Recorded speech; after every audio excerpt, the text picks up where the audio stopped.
Shortly after the start of the trial of German Nazi war criminal Adolf Eichmann in Jerusalem in 1961, a Yale University psychologist named Stanley Milgram devised an experimental study to test the unthinkable hypothesis that millions of accomplices would merely follow orders, even if those orders violated their deepest moral beliefs. Milgram's experiments attempted to measure factors affecting the willingness of study participants to obey an authority figure who instructed them to perform acts that conflicted with their personal consciences. Milgram first described his research in a 1963 article published in the Journal of Abnormal and Social Psychology, and later discussed his findings in greater depth in his 1974 book, Obedience to Authority: An Experimental View. Now, 3 people took part in each experiment: the experimenter, the learner, and the teacher. Now, only the teacher was an unknowing participant in the experiment, someone who had simply volunteered for monetary compensation to participate in a research project.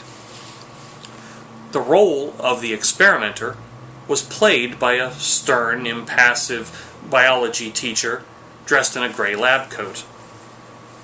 The role of the learner was played throughout the experiment by a 47-year-old accountant who had been trained to act for the part. Now, the teacher and learner were both told by the experimenter that they would be participating in his study of memory and learning in different situations. After a fixed draw of lots, the subject was always given the title teacher, and the confederate that of learner. They were then placed in different rooms where they could hear but not see each other. The teacher was then given a long list of word pairs that he was to teach the learner. The teacher read the entire list of word pairs to the learner through a microphone. The teacher would then start at the beginning of the list, reading the first word of each pair, followed by 4 possible answers. The learner would then press a button, which would show a light on an indicator, to give his response. If the answer was incorrect, the teacher was told to administer an electric shock to the learner through an elaborate machine of switches, with marked doses increasing in 15-volt increments for each wrong answer. Now, the teachers believed that for every wrong answer, the learner was receiving actual shocks. In reality, there were no shocks. After the confederate was separated from the subject, a tape recorder integrated with the electroshock generator played pre-recorded sounds for each shock level.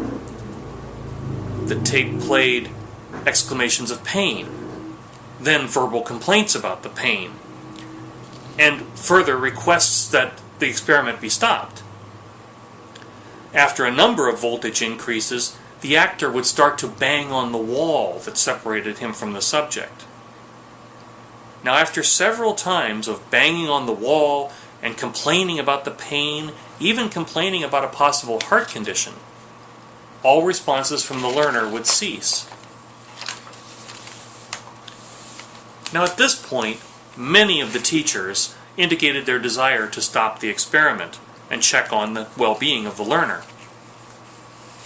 Some of the teachers began to question the purpose of the experiment, but most continued after being assured by the experimenter that they would not be held responsible.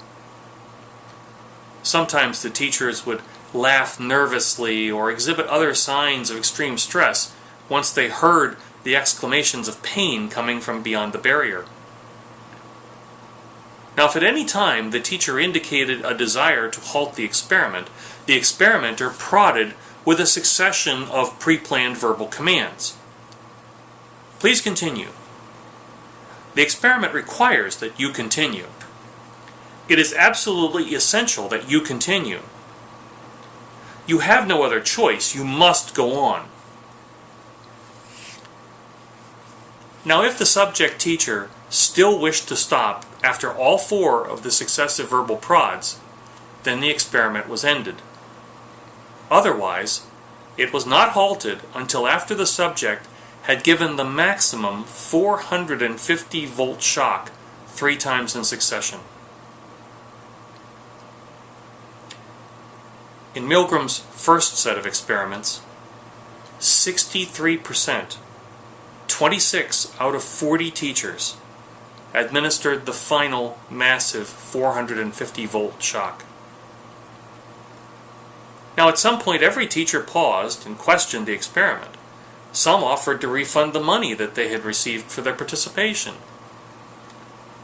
Only one participant steadfastly refused to administer shocks before reaching the 300-volt level. In addition, none of the 14 participants who eventually refused to administer the final shocks insisted on the experiment itself being terminated, or left the room to check on the health of the victim without first requesting permission to leave.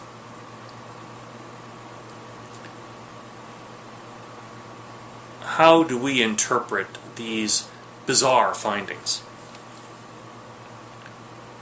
Clarence Darrow, the Unitarian attorney who defended the teaching of evolution in the Scopes monkey trial, once said that true patriotism hates injustice in its own land more than anywhere else. Few of us have difficulty condemning Nazis for the horrors inflicted on millions during the Holocaust. Many now believe that the German people as a whole were at least partly complicit in the acts of Hitler's regime. But how are we when we point that mirror of recrimination in our own direction? In what subtle, and perhaps not so subtle ways, are we obedient to authority figures in ways contrary to our personal consciences? In 19 other variations conducted on his original experiment, Milgram sought out factors that influenced our degree of obedience to authority. For instance, he found that the closer the victim sat to the teacher, the more the subject's compliance decreased. In one variation, the teacher actually had to physically hold the learner's arm down onto a shock plate. Even under that condition, 30% of participants completed the experiment. The participants' compliance decreased when the authorities' physical immediacy decreased, especially when the experimenter's commands came remotely over a telephone. In one variation, women were used as participants. And obedience did not significantly differ, although the women communicated experiencing higher levels of stress. Milgram also combined the effect of authority with that of conformity. In these experiments, the participant was joined by 1 or 2 additional teachers, also actors like the learner. The behavior of the participants' peers strongly affected the results.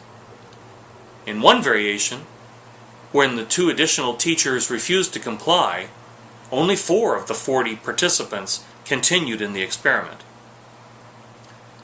In another, the participant performed only a subsidiary task, that of reading the questions via microphone and recording the learner's responses, while another teacher complied fully with the shocks.